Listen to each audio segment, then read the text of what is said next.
అందరికీ నమస్కారం అండి. అందరూ ఎలా ఉన్నారు? నేను చాలా బాగున్నానండి. మీ అందరూ కూడా బాగుండాలి. ఆ హరిహరాదుల యొక్క కృపా కటాక్షాలు అందరూ కూడా కలగాలని కోరుకుంటూ, ఇవాళ వీడియోలో కార్తీక మాసంలో ఎంతో ప్రాముఖ్యతమైన అత్యంత మహిమాన్వితమైన రోజు కార్తీక పౌర్ణమి. ఈ రోజు కనుక 365 ఒత్తులు వెలిగిస్తే మనకు ఈ 365 రోజులలో ఎప్పుడైనా మనము దీపారాధన చేయని రోజులో ఏదైనా భర్తీ అయ్యి, అలాగే మనం ఏమైనా చేసిన పాపాలు కూడా తొలగిపోయి పుణ్యాలు అనేవి లభిస్తాయి. అయితే ఎప్పుడు వచ్చింది ఈ 2024లో, అలాగే ఎప్పుడు మేము ఈ 365 ఒత్తులు వెలిగించాలనేది ఇప్పుడు చూద్దామండి. ఎక్కడ కూడా స్కిప్ చేయకుండా చూడండి.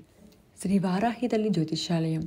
వ్యాపారం, చదువు, ప్రమోషన్, విదేశీ ప్రయాణం, ఉద్యోగం, ప్రేమ, పెళ్లి, సంతానం, లక్ష్మీ శాంతి, మనశ్శాంతి, భూ వివాదాలు, రాజకీయం, కోర్టు సమస్యలు, ఆర్థిక సమస్యలు, ఇలా ఒకటేమిటండి, ఏ ఇబ్బందులు వచ్చినా కూడా, జీవితంలో ఏదైనా కష్టాలు అనిపించినా కూడా గురువుగారికి నమ్మకంతో పైన కనిపిస్తున్న ఈ నెంబర్కి ఒక్కసారి కాల్ చేయండి. ఇట్లే మీ సమస్యలన్నీ కూడా తొలగిపోతాయి. కార్తీక పౌర్ణమి మనం పంచాంగం ప్రకారం చూసుకున్నట్లయితే, కార్తీక పౌర్ణమి గడియలు చూసుకున్నట్లయితే స్వస్తిశ్రీ చాంద్రమాన క్రోజనామ సంవత్సరం దక్షిణాయనం శరద్ ఋతువు కార్తీక మాసం పౌర్ణమి తిథి ప్రారంభం నవంబర్ 15 శుక్రవారం. పౌర్ణమి తిథి అనేది తెల్లవారుజామున 5:20 నుంచి నవంబర్ 16 శనివారం తెల్లవారుజామున 3:02 వరకు అయితే ఉంటుంది.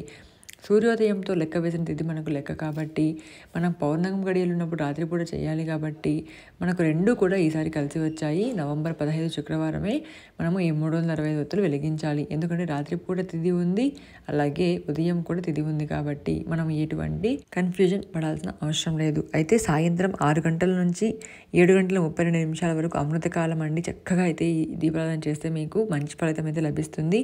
అయితే పూజా సమయం పూర్తి చూసుకున్నట్లయితే సూర్యాస్తమయం అయిన తర్వాత పౌర్ణమి గడియలలో చంద్రోదయ సమయంలో మనం చేసుకున్నట్లయితే చాలా మంచిది. 5:45 నుంచి 9 గంటలలోపు మంచి శుభముహూర్తం అండి. తప్పకుండా అందరూ కూడా గుడికి వెళ్ళి శివాలయంలో కానీ విష్ణు ఆలయంలో కానీ ఇలా పౌర్ణమి రోజున మనం పూజ చేసుకున్నట్లయితే చాలా మంచిది. ఒక గుడిలోనే కాదు, ఇంట్లో కూడా ఇలా చక్కగా వీలైన దీపావళి రోజు మనం ఎలాగైతే దీపారాధన చేస్తామో అలాగే ఎక్కువ దీపాలు పెట్టుకొని ఇల్లంతా కూడా అలంకరించుకొని పూజ చేసుకుంటే చాలా మంచిది. ఈ రోజునే కేదార గౌరీ వ్రతం కూడా చేసుకుంటారు చాలామంది. అలాంటి వాళ్ళు సాయంత్రం 6 గంటల నుంచి రాత్రి 9 గంటలలోపు చేసుకోవచ్చు. విష్ణు ఆలయంలో కానీ శివాలయంలో కానీ భార్య, భర్త, కుటుంబ సమేతంగా వెళ్ళి దీపారాధన చేయండి. ఒక చెయ్యి పట్టుకొని చేయండి. దీనివల్ల అన్యోన్యత అనేది పెరుగుతుంది, ఆరోగ్యం అనేది పెరుగుతుంది, ప్రేమ అభిమానాలు పెరుగుతాయి. అలాగే ఇలా అందరం కలిసి పూజ చేయటం వల్ల మనకు పుణ్యం అనేది లభిస్తుంది. అలాగే మనం ఏమైనా చేసిన చిన్న చిన్న తప్పులు కూడా ఆ శివయ్య మనను ఒక బిడ్డలాగా భావించి అన్నీ కూడా నెరవేరుస్తారు.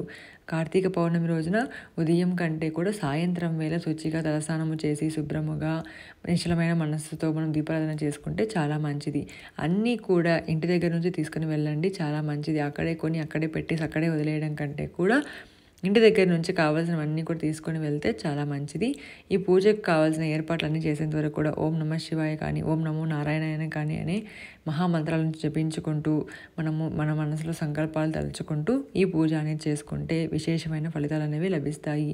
ఈ రోజునే సత్యనారాయణ వ్రతం అనేది చేస్తారండి. సత్యనారాయణ వ్రతం ఎప్పుడు కూడా పగలపూట చేయాలి కాబట్టి, అలాగే ఉదయం తేదీ మనకు 15వ తేదీ శుక్రవారం ఉంది కాబట్టి ఈ రోజున చేసుకోవచ్చు. అలాగే పూర్తి పూజా విధానము, అలాగే ఎక్కడ చేయాలి, ఒకవేళ గుడిలో చేయకపోతే ఇంట్లో చేయవచ్చా, కార్తీక మాసంలో పౌర్ణమి రోజున కుదరకపోతే మళ్ళీ ఎప్పుడు ఈ ఒత్తులు పెట్టుకోవచ్చు, కార్తీక పౌర్ణమి రోజునే ఒక్కరోజే పెట్టాలా మళ్ళీ ఎప్పుడు పెట్టకూడదా అంటే పెట్టుకోవచ్చండి. ఆ రోజు కుదరకపోతే సోమవారం పెట్టుకోవచ్చు, ఇంట్లో పెట్టుకోవచ్చు, తులసి కోట దగ్గర పెట్టుకోవచ్చు, గుడిలో పెట్టవచ్చు.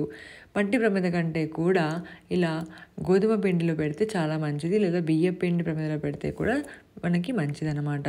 అంతేకాకుండా ఈరోజు వెన్నెల పారాయణం, ధాత్రి పూజ ఇవన్నీ కూడా చేస్తారు. ఇలా వెన్నెల పూజ, లలితాదేవిని మనం పూజించుకుంటే చాలా మంచిది. లలిత సహస్రనామాలు కానీ మణిదీప వర్ణన కానీ అలా చేసుకున్నా కూడా శుభ ఫలితాలు అనేవి మనకి వస్తాయండి. ఇలా పూజ చేసుకోవటం వల్ల మనకి విశేషమైన లాభాలు, అలాగే సొంతంగా ఇల్లు కట్టాలనుకున్న వాళ్ళు, అలా సొంత కళలు కానీ ఆర్థికంగా ఇబ్బందులు పడుతున్న వాళ్ళు కానీ ప్రతి ఒక్కటి కూడా నెరవేరుతాయండి. చాలా విశేషమైన రోజుని ఈరోజు అస్సలు మిస్ అవ్వకండి. అందరూ కూడా చక్కగా పూజ చేసుకోండి. ఇదండి ఇవాళ వీడియో. మీ అందరికీ నచ్చింది అనుకుంటున్నాను, హెల్ప్ అయింది అనుకుంటున్నాను. హెల్ప్ అయింటే ఇంకా కొంతమంది తెలియాలి అనుకుంటే వాళ్ళకి షేర్ చేయండి. ఫస్ట్ టైం చూస్తాను అనుకుంటే సబ్స్క్రైబ్ చేయండి. ఆల్రెడీ సబ్స్క్రైబ్ చేసి ఉంటే చాలా ధన్యవాదాలండి. మీ యొక్క సపోర్ట్ నాకు ఎప్పుడు ఉండాలని కోరుకుంటున్నాను. సర్వేజన సుఖినో భవంతు.